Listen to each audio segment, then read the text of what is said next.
जबकि मैं लड़कियों से 100 कदम दूर रहता हूँ। फिर वो इस तरह मेरे ऑफिस में कैसे आ गई? इसको मेरे सामने नहीं आना चाहिए था। एट्स द लास्ट पॉइंट। और अब किसी की आवाज़ ना आए। वो दिल और दिमाग दोनों को दुपट कर बोला और फिर गाड़ी अपने ऑफिस की तरफ मोड़ दी। आर्यान को पिक करने के बाद मोहसिन खान के घर भी जाना था। इस लड़की के चक्कर में वो ये बात तो भूल ही चुका था। मोहसिन खान ड्राइंग रूम में बैठा अपने असिस्टेंट का इंतजार कर रहा था, जो थोड़ी ही देर में मौलवी साहब को लेकर उसके घर पहुंचने वाला था। दायान शाह भी लाडले के साथ कुछ ही देर में आने वाला था, इसलिए वो नॉर्मल शर्ट ट्राउजर पहने उनके वेलकम के लिए ड्राइंग रूम में ही डेरा जमा के बैठा था। साहब जी, मुलाजमा की आवाज़ पर इसने मुड़कर पीछे देखा और आईब्रो उचका कर आने की वजह पूछी। साहब, वो दानिया कपड़े बदलने से मना कर चुकी है और रो भी रही है, जिसकी वजह से बहराम बाबा भी रोई जा रहे हैं।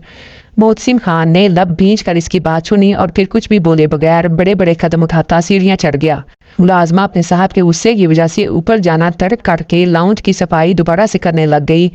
मोहसिन खान ने जबड़े भींच कर दरवाजे से बाहर तक आती अपने बेटे और इसके रोने की आवाज़ सुनी और फिर गुस्से से दरवाज़ा खोलकर अंदर दाखिल हुआ।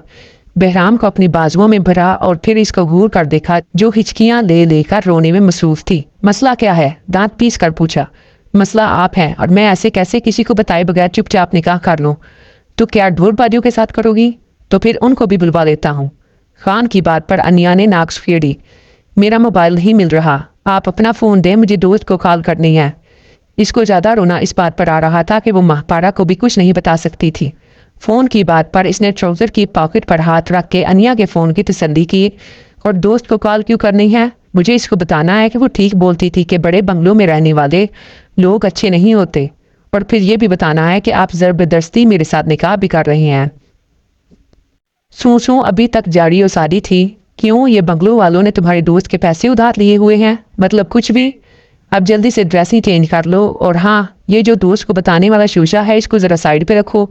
अगर मैंने सबको बता दिया तो मोहल्ले में तुम्हारी बदनामी होगी, इसलिए अभी जो हो रहा है वैसे होने दो, नहीं तो मेरे बंदे का पता है ना, वो इधर ही घूम रहा है।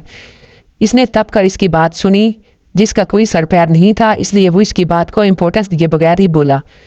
बहराम को साथ लेके जा रहा हूँ, मुलाजमा को भेज रहा हूँ, 10 मिनट में बगैर किसी वाबिले के तैयार हो जाओ।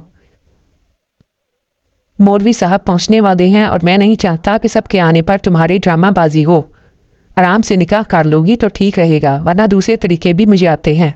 मोहसिन खान बर्फ से ज़्यादा सर्द तरीन लहजे में बात मुकम्मल करके बहराम को लिए वहाँ से जा चुके थे, मगर जो ठंडी लहर अनिया को लगी थी वो तो डर के मारे कपड़े झपट कर क्लोजेट में घुसी।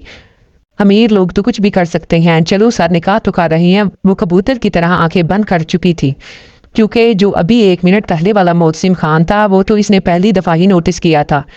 इसके घर में तो कोई चिड़िया भी पर नहीं मार सकती, तो फिर वो अकेली गरीब लड़की क्या ही कर लेती। इसलिए अब वो बिना चूं चरा किए निकाह करने को तैयार हो चुकी थी। माशाल्लाह माशाल्लाह, चश्मे बदूर भाई, आप तो दूसरी बार भी शादी करने जा रहे हैं, और दायान भाई पहली ही करने को तैयार नहीं है। इन पे भी कोई जादू टोना करवाएं ताकि वो भी पहली शादी करने पर राजी हो जाएं। सब लोग ही 15 मिनट के अंदर अंदर इसके महल में पहुंच चुके थे और ड्राइंग रूम में ही बैठे हुए थे। दायान अपने शेर के साथ बात करने में मसरूफ था, तभी रायान इसके करीब आकर बैठा और फिर खान के कान के साथ मिनमिना कर बात की। तुम्हारे भाई पे किसी जादू टूने का असर नहीं होना, बल्कि जादू टूने का कारोबार खत्म करवा दूंगा अगर इसको ये बात पता चली। तुम्हारा भाई सख्त लौंडा है। खान की बात पर वो दोनों धीरे से हंसे। तो मतलब भाई के लिए सख्त लौंडी ढूंढनी पड़ेगी। वैसे आपको बैठे बिठाए लड़की कहाँ से मिल गई? कुछ दिन पहले तक तो आपके ख्यालात भी भाई के जैसे ही थे। आंखों को छोटी करके खान का एक्सरे किया, जिस पे वो गड़बड़ा गया। अब भी ख्यालात वैसे ही हैं। ये निकाह सिर्फ अपने शेर के लिए कर रहा हूँ ताकि उसको माँ का प्यार मिल सके। और तुम ये तफशीशी अंदाज से क्यों पूछ रही हो? दफ़ा हो, ज़रा साइड पे होके बैठो। इसको दोबारा से बोलने के लिए पर तोलते देखकर इसको टोका, नहीं दिल का राज बाहर ही ना निकल आए। ओके ओके, दायान हाथों को सरेंडर कर गया और फिर दायान के पास जाकर शेर से खेलने लग गया। खान ने सज्जाद को इशारा किया कि वो मुलाजमा और बुआ को बोले कि जाकर अनिया को नीचे ले आए। तो जाद अपने सर का इशारा समझकर ड्राइंग रूम से लॉन्च में चला गया। थोड़ी देर बाद ही बुआ और 2 मुलाजमे अनिया को अच्छी तरह से घूंघट ओढ़ाए ड्राइंग रूम में ले आए और इसको मोहसिन खान से थोड़ा दूर उसी के सोफे पर बिठा दिया। खान ने जबड़े भींच कर अनिया का हिलता जिस्म देखा, जानता था वो घूंघट के पार रो रही होगी। चले मौलवी साहब शुरू करें। दायान की आवाज़ पर अनिया ने सिसकी भरी, मौलवी साहब ने बिस्मिल्लाह पढ़कर शुरू किया और जब हक महर में खान बंगलू का नाम लिया तो दयान शाह और अयान ने आंखें निकालकर मोहसिन खान को देखा। दयान शाह की आंखों में मचलता सवाल, क्या वाकई ये शेर के लिए ही निकाह है ना? खान अच्छे से पढ़ चुका था, इसलिए अपनी जगह पर जज्ब-बजह होकर रुख मौलवी की तरफ मोड़ लिया। सज्जाद अपने सर की पतली हुई आदत पर मुस्कुरा दिया। निकाह होते ही मोहतरमा अनिया 1 मिनट भी ज़ाया किए बगैर बुआ के हमरा ही ड्राइंग रूम छोड़ के जा चुकी थी। मोहसिन खान सबसे गले मिला और सज्जाद को इशारा किया कि मौलवी को घर छोड़ आए। दयान शाह और अयान ने खाना खा कर नहीं जाना था। मौलवी के जाते ही दयान शाह बहराम को लड़ने के हवाले करके फौरन मोहसिन खान की गर्दन दबोच चुका था। ये करोड़ों की मालियत पर मुश्तमिल बंगला तो तुमने नताशा को भी हक महर में नहीं दिया था, इसको भी तूने कुछ लाख में टरखा दिया था। तो आज एक मेड को भाभी बोल। दयान शाह की बात को खान ने काटा।